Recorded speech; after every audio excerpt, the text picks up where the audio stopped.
Well, it was a little leery at the beginning of the season because we ran so many young guys out there. We depended heavily on 4 sophomores and two freshmen. So at first, it was just whether they were going to, wet the bed or not. That was the biggest concern. We knew their stuff was good enough to get people out, and was really pleased with, as the season progressed, how they came along, how they matured, and how they, embraced the idea that by mid-season they no longer were freshmen, they no longer were sophomores. It was, hey, I'm a baseball player 7A, the grade doesn't matter, So, excited that we returned the core of our pitching staff, the guys that logged probably, 80-85% of the innings that were pitched this year, they're all coming back. So it's an exciting process, and I'm looking forward to it.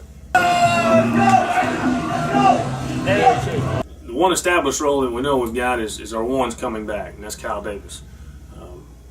Kyle, I think his record was 9-3 this year, and he wasn't our ace when we went into the season, but by the end of the season, he's definitely our guy, and he's a tremendous competitor, and hopefully he comes back better than he was a year ago. And I think with an off season, we have an entire coaching staff with him in the fall, and the progression that he makes in the weight room, that I know he'll definitely kick it up a notch or two. So I'm really excited to see what he's going to bring to the table. And also excited to see what the others are going to bring to the table.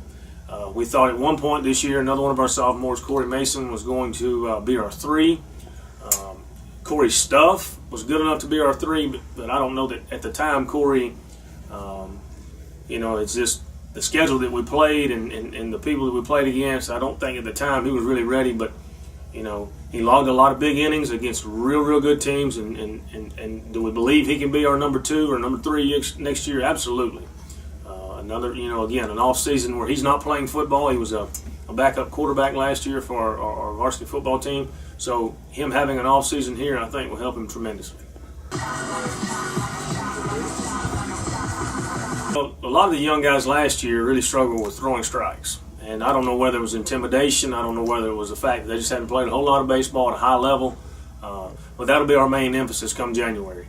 Now the fall, emphasis will be on arm strength, building arm strength, and so forth. But during that time period, when we get back, it's going to be pound the zone, pound the zone, pound the zone. With the bats that are used today, it makes no sense why a guy will try to pitch around guys. Fill the zone up, compete your tail off, and that's all we ask of them.